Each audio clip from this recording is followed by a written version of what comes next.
สบายดีพ่อแม่พี่น้องและหมู่คู่ที่รักแพงมื้อนี้พ่อตู้จิมมี่สิมาแบ่งปันเกี่ยวกับไข่สดเนาะไข่ไก่หรือว่าไข่เป็ดหรือว่าไข่หยังกะยาเพราะไข่นกกะยาพ่อแม่พี่น้องข้าพเจ้าไปบ้านคนเนาะอยู่อเมริกาเห็นหลายคนวางไข่อยู่ทางนอกเขาเอิ้นว่า room temperature แล้วข้าพเจ้ามาเงึดว่าเป็นอย่างอยู่ตลาดเขาเมียนอยู่ตู้เย็นแล้วมีเทื่อหนึ่งหลานข้าพเจ้าไปบ้านเพิ่นแล้วเห็นไข่อยู่ทั้งโต๊ะทั้งนอกบ่ได้ใส่ตู้เย็นข้าพเจ้าบอกขึ้นมาโอ้ไข่นี่ตามปกติต้องเมียนอยู่ตู้เย็นมันค่อยบ่เสียเพิ่นว่าแนวไหนเพิ่นว่าโอ้มีป้าหนึ่งที่ว่าเอาไข่ให้เพิ่นว่าบ่จำเป็นเมียนตู้เย็นพ่อแม่พี่น้องโนอันนี้ผิดละแล้วลองสังเกตเบิ่งอยู่เมืองลาวเมืองไทยห้านอาหารที่ว่าขายสมมุติว่าคั่วข้าวเนาะพัดพัดอย่างกระยาที่เขาใส่ไข่เนาะเขาเมียนทั้งนอก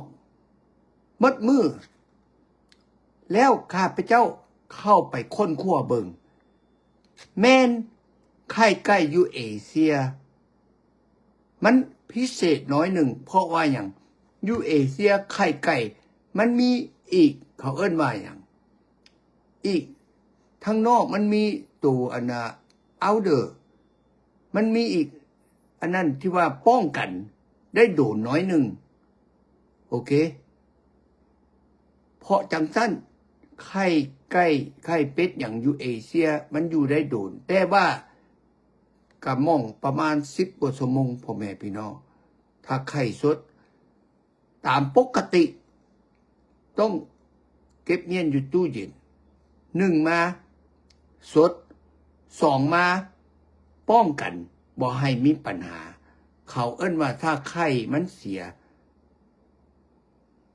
แปลว่ากินขึ้นมามันก็เสียท้องนะเพราะจังสั้นพ่อแม่พี่น้องจื้อเมียนฟังความพอตู้แนะนำ